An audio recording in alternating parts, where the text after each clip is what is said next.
journalist, author, photographer, and it's the latter that propelled Anthony Murphy into the international news feeds back in the long hot summer of 2018. The story of Anthony's discoveries in the Boyne Valley are now in print in a brilliant new book called Dronehenge, and the man himself is in the hot seat on Late Lunch today. Anthony Murphy, welcome back to the show. Hello, Gerry. Thank you for joining me again. But hey, this is the biggest again I think I've ever had with you over the years. Take us back to this fateful day, the 10th of July 2018. You'd been on holidays. Yeah, I had been on holidays to Spain with the family, ironically, during a hot, dry spell in Ireland. We needn't have left home. You know, we went for the sun and it was sunny here. And I just returned and was come back to work and, you know, the usual, you know, commute to Dublin to go to the job and all the rest, you know. And you are looking forward to seeing people again, saying hello, sporting your lovely tans, and then you notice everyone else in the office has as good a tan or maybe even better because of the weather you mentioned here, but that's a side story. Look, you go to work, you punch in your day and you come home. And what's it in your mind? You say that day I was reading in the book, you felt there was something different about you. Or? Yeah, I was excitable all day at work. I was kind of giddy, you know. I had flown my drone the previous evening at Brunabonia to have a look at Geraldine and Matthew Stout's excavation trench, you know, and get a picture of that. I was out there, you know that. That's yourself. Right, yeah.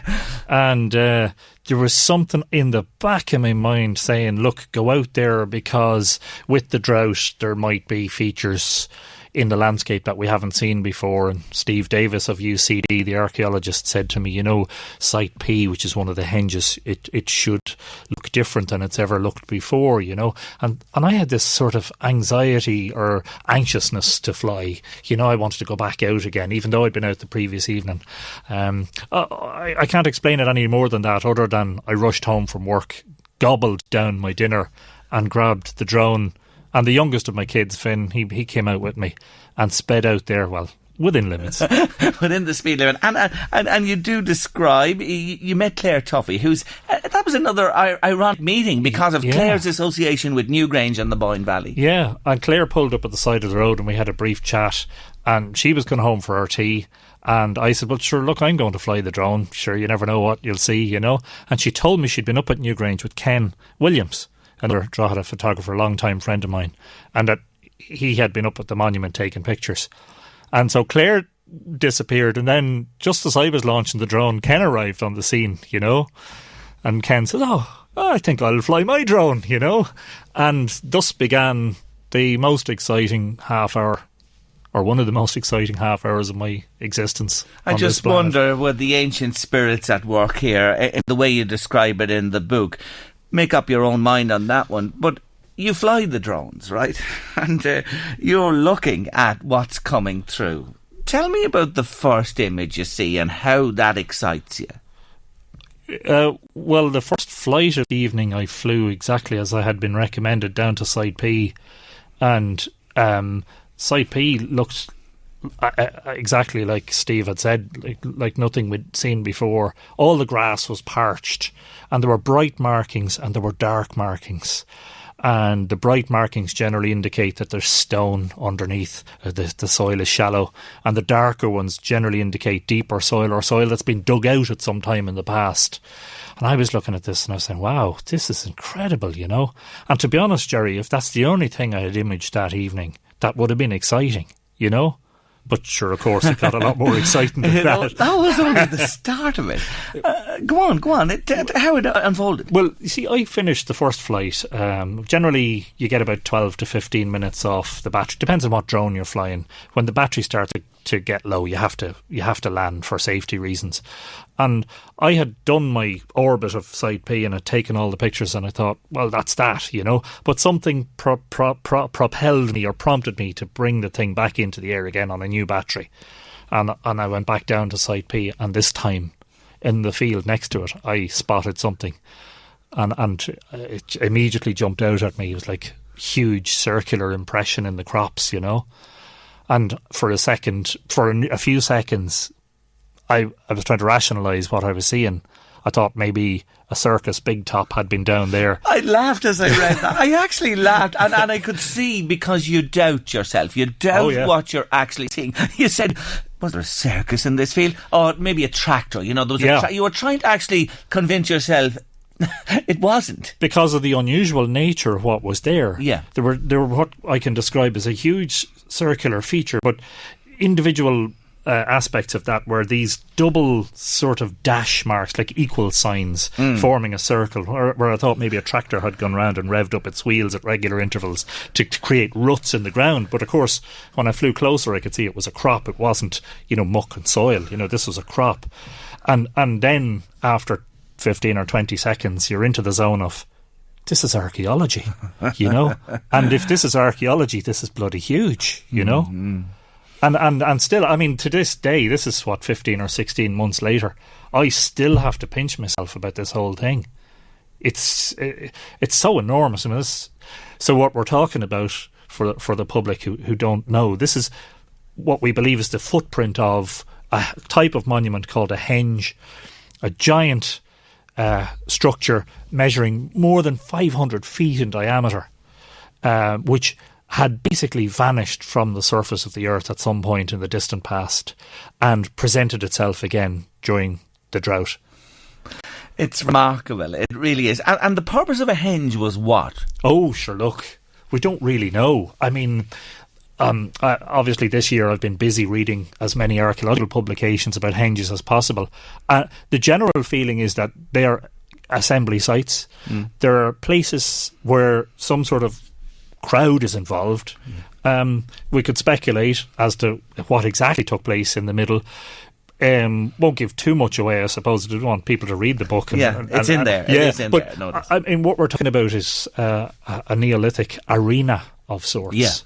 A place where something happened in the interior, watched perhaps by several hundred, if not a couple of thousand people. And is it tied in with Newgrange, that same time frame, that era, that...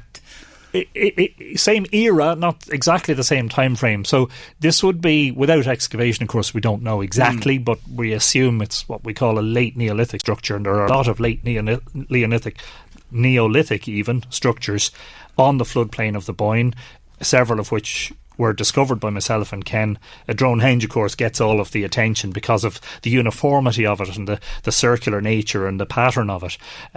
We're talking probably in the time frame between 4,500 and 4,900 years ago, which would be a few centuries after the passage tomb phase. So, and here's the thing, and your second chapter, as I started into the book, you've titled the chapters, I'd say, brilliantly as well, because they really pick out the essence of the story as it moves on, of drought and drones, and that is a fact. The drought was unprecedented in 2018. Yeah, I mean, you have to go back to 1976 to see something similar, but the 76 drought was later in the summer. Right. I think July, August sort of time, when a lot of the crops might have been harvested, you see.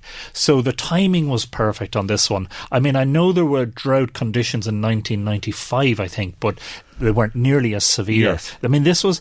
We hadn't seen, I think it's in the book, there hadn't been rain in the Boyne Valley since late April. And so this is the 10th of July.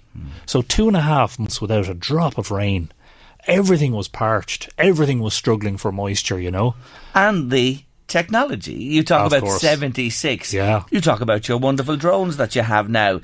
Modern technology married with an unprecedented drought. Yeah, I mean, the drones are a cheap way of getting in the air. Now, I say cheap, you can buy a new drone for maybe 1,000 or 2,000 euros. You can get them second hand for a few hundred. They're a cheap way of getting in the air compared to having to hire an airplane and pay for fuel and a pilot and all the rest, which is the way it used to be done. So we had pioneering aerial archaeologists in previous generations, the likes of the late Leo Swan and Dr. Gillian Barrett, who's mentioned in the book, people who did that, went up in planes and took pictures. Leo Swan took lots of flights over the Boyne Valley. I've seen lots of his pictures. He seems to have just been unlucky. It just wasn't visible when he flew over, The drone, I mean, they're all over the place now. You see them regularly. Everybody's buying a drone these days. but they're particularly useful for people in our field, myself and Ken, people who take pictures of monuments, because these monuments are huge structures and they look great from the air, you know. You thought about sitting on the news. Now, come on, Anthony, journalist extraordinaire. You know today sitting on things really ain't an option. You had to let it go pretty quickly. Yeah, well, one of the problems was that I knew the landowner, David Redhouse, of Newgrange Farm very well, and I was trying to contact David to let him know what had happened, but I couldn't get an answer. And I was anxious about that, because I didn't want, you know... It's his lands. Yeah, exactly. As it happens, I got in touch with him later in the evening and found out he was out of the country.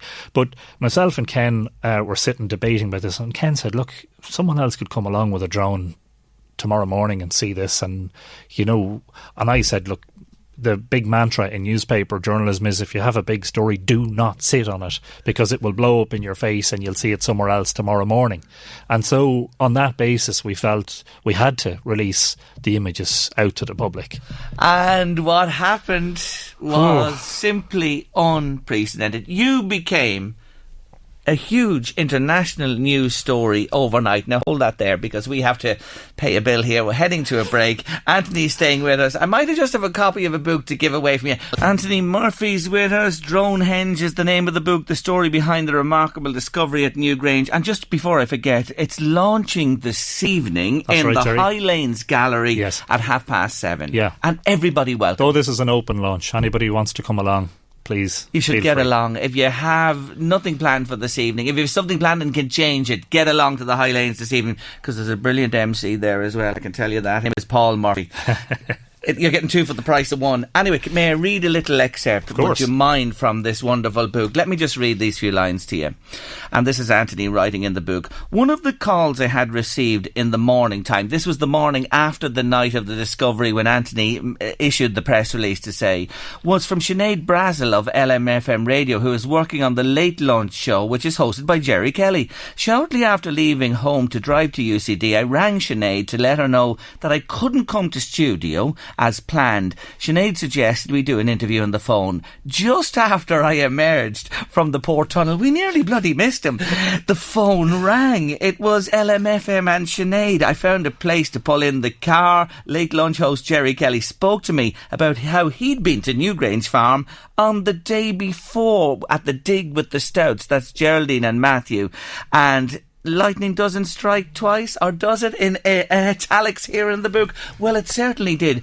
We were the first, weren't we? We were the first you spoke to. Hats off, Jerry. Early in the morning of Wednesday the 11th, Ruth O'Connell got in touch with me to say she'd seen my social media post and wanted to do something about the story. So ye were first out of the traps, and thus began the craziest 3 weeks of my life. I'm not joking you. For 3 solid weeks, all I had time to do was work and talk to the media. I couldn't do anything else. I barely got time to fly the drone at all. I was practically divorced from the family for 3 weeks. They felt like I was a complete stranger to them. I mean, it went RTE that day, right? Then it went to the BBC. Then it went to Europe. And by Friday, the American networks had picked up on it.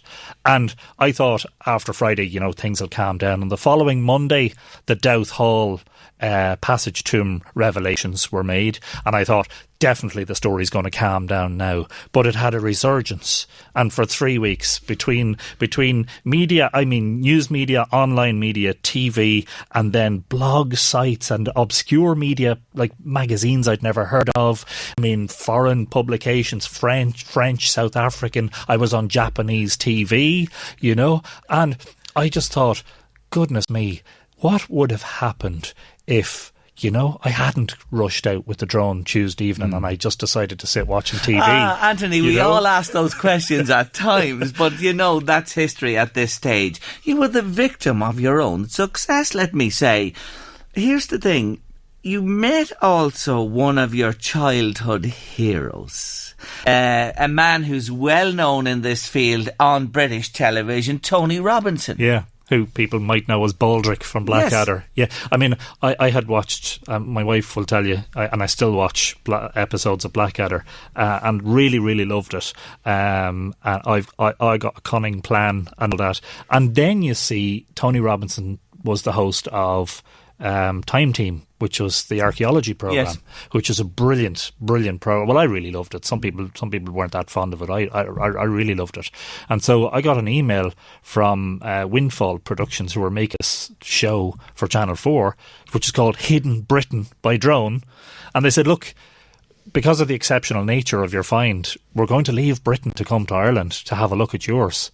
And thus began that little adventure where I went to London for a day of filming with Tony Robinson, one of my heroes. Got an autograph and a selfie, a picture with him. Got to spend time chatting with him. That was brilliant, you know. I really believe the spirits of the Boyne Valley have been with you on this journey and made that happen as well. Here's questions I'm sure you've been asked on many occasions.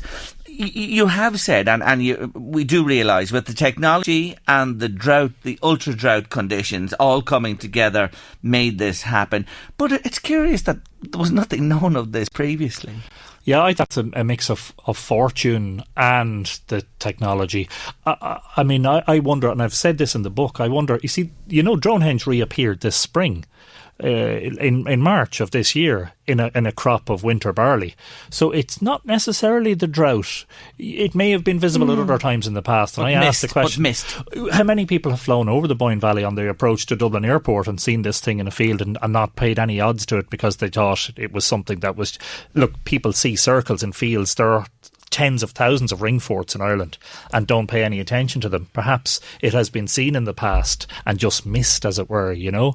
So I think definitely the drone helps. The drone flies between the ground and 120 metres. You can't go higher than 400 feet. It's in an area where planes generally don't fly in. Even small aircraft, they generally fly at about 1,000 feet above the ground, 1,500. Might be just high enough to miss it. And of course, if a pilot's concentrating on what he or she is doing, they mightn't be looking too much at what's on the ground. Yes, you know? Yes. So I think it was visible in the past, but it was missed. And the other thing, people are wondering, well, will we ever see a day when they go in and dig, but there's a queue, if that's fair to say, in the Boyne Valley? Well, one of the issues around digging is, first of all, there's 130 plus prehistoric monuments in the bend of the Boyne. Only a couple of dozen of those have been excavated, and the majority of those are the complex at Nowth and its satellites. You know, I think there are 18 satellites there. There are as many as a dozen henges in the Boyne Valley. The only one that ever got any excavation was at Monk Newtown, and that was because there was a building being done, and it was a rescue excavation. So, yeah, if there are a dozen of them, well, where do you start, you know? And the other thing, of course, is a lot of the monuments are on private farmland and active farms, you know? And what do you do about that? Not straightforward at all. When you reflect, how many did you say? 18 months are we on, or whatever distance in months and time you said there earlier? Do you feel like you've done an awful lot of work? Let me say, we've spoken to you previously, and your website is Mythical Ireland. You're big time into this. Oh yeah. But obsessed, you could say. Well, no, I think a passion it would be better to describe it. But you know, at times you do need that just little touch or rub of the green, if we like to call it an Irish thing. Do you believe you got that was just meant for you? There's something, to me anyway, I feel that there are sort of exceptional circumstances around the find, and it's very serendipitous. And yes, I mean, I've spent a huge amount of time in the Boyne Valley over the past 20 years, a huge amount. And when ordinary people are sitting watching TV, or, you know, they're doing their social thing, or they're at the pub having a drink, half the time Anthony's out by the side of the road at Newgrange with his head looking up at the stars, you know. And there's a sense of it's a lovely reward for that investment. And I mean the investment of passion and time into researching the monuments and the myths and the landscape and spending that time there. Yeah, it's lovely. I mean, there's definitely that sense. I mean, I still say, and I mean it from the bottom of my heart, there are still days where I have to pinch myself and say, is this real? You know, in the immediate days afterwards, that was very prevalent. Like this so unreal, you know. It's a great, great story, and it's wonderful now that you've committed it to print in this wonderful book. And I know you've worked with Liffey Press always, and they do a marvellous job. The images, the presentation, a lovely gift book. Well, I was going to say that. What a gift this would be! A beautiful, beautiful gift as we come towards the end of the year. Look, I just want to remind you again that tonight you're all welcome to the Highlanes Gallery in Drogheda. A beautiful space. If you've never been there, what a night to go there. Dronehenge is the name of the book, and Anthony is launching it this evening at 7:30. It's an open invitation. Now, we have a copy of the book to give away. It'll be signed and all for you. And here's the question: if you'd like one of these beautiful books, there are 3 major passage tombs in the Boyne Valley. One is Newgrange, another is Dowth, and the third is what? I'm looking for the name of the third. So Newgrange, Dowth, what's the name of the third passage tomb, famous one in the Boyne Valley? Get your answers, get cracking, get them into us on WhatsApp or text 086 1800 658, and we'll pick somebody for the book before the end of the show. Couldn't happen to a nicer fella. Absolutely delighted for you. Best wishes with the book, and it'll be available all over. And can you get it online? Oh, yeah. You can get it on my website if you want a signed copy, on Amazon, the usual, and in all the bookshops. Great. MythicalIreland.com is Anthony's website. Check all the wonderful stuff that's there. It really is a credit to you, I have to say. How do you find time? The band, I don't know. The journalism, the books, the drones. I fit a lot in. You do. Give a busy man a task. Burn the candle. And he'll get it done for sure. Anthony Murphy, thank you so much for joining me on Late Lunch today. Thank you.